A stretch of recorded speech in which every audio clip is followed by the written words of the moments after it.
Today I want to share my 7 beginner tips for sketching portraits. Each one of these practices are things that you can easily implement into your portrait drawings right away. Some tips are instant quick changes and others are good habits that you can start doing now, knowing that they will pay off in the long run. While we talk through the tips, I'll flick through my sketchbook of portraits where you can see all of these tips in practice in different ways. And at the end, I've got one extra bonus tip, so stick around for that as well. Tip number 1, start with simple shapes and forms. One of the biggest beginner mistakes is to jump straight into sketching all of the details of the face, such as the eyes, lips, eyelashes, eyebrows, and ears. Instead, concentrate initially on sketching out the simple shapes and the main forms of the person that you are drawing. Your first goal is to create the basic structure of the head, neck, and torso. Once you have that in place, it is much easier to sketch in the accurate positions of the eyes, ears, nose, and the mouth. Think spheres, circles, ovals, and cuboids. Don't be precious. The idea here is to create an impression of your subject. Change things if they look wrong, and don't worry about making mistakes. You will tidy things up later on in the drawing process anyway. If the structure of the drawing is off, no amount of pretty details will save it. Tip number 2, measure and draw facial features in relation to each other.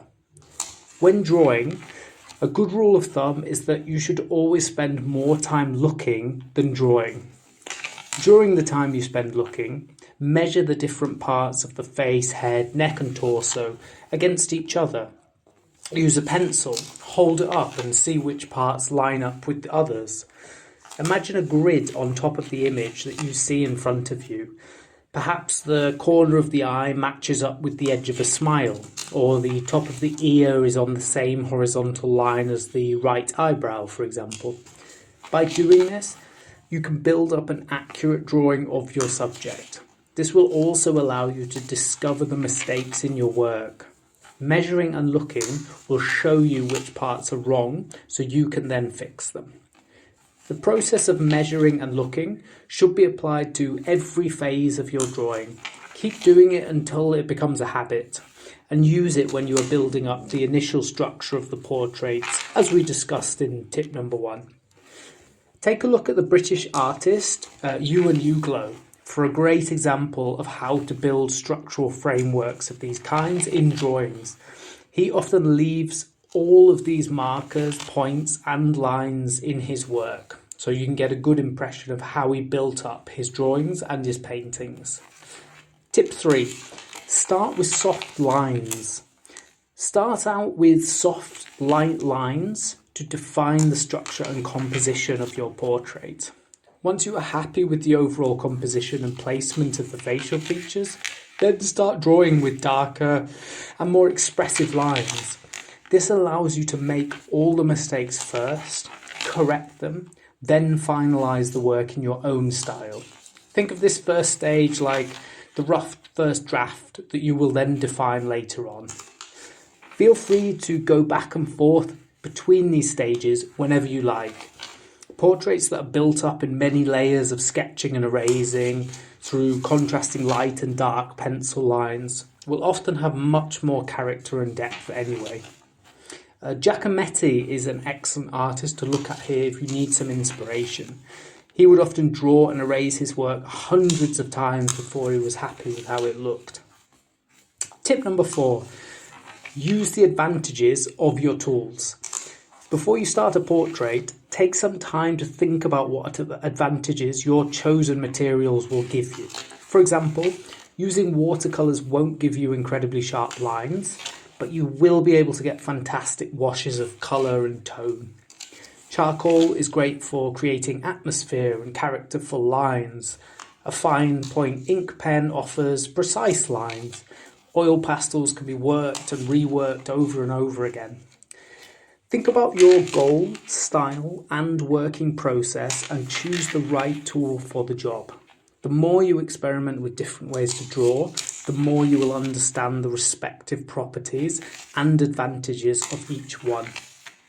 Tip number 5, draw what you see, not what you think you see. Measuring and looking as much as actually drawing can feel odd when you start doing it, but I promise you it will pay off. Often our minds fill in the gaps with false information when we look at objects, people, and places around us. We generally draw what we think we see, not what is actually there. Looking and measuring will help to solve this problem. Think of it as a type of hyper-mindfulness to help you really pay attention to your surroundings and the subject. As a result, your portraits will become truer representations of the people that you are drawing. Tip number 6, don't over-render too early. It's tempting to fully shade one eye or perfect the lips right away. Don't do it. If you over-render one area too soon, you'll often hesitate to change it, even if it's wrong in the overall structure or composition. If you sketch out the general structure first, then you will be able to define the features later, knowing that you have them where you want them in relation to the overall composition. Tip number 7, trust your gut. The more you practice these techniques with portrait drawing, the better you will get.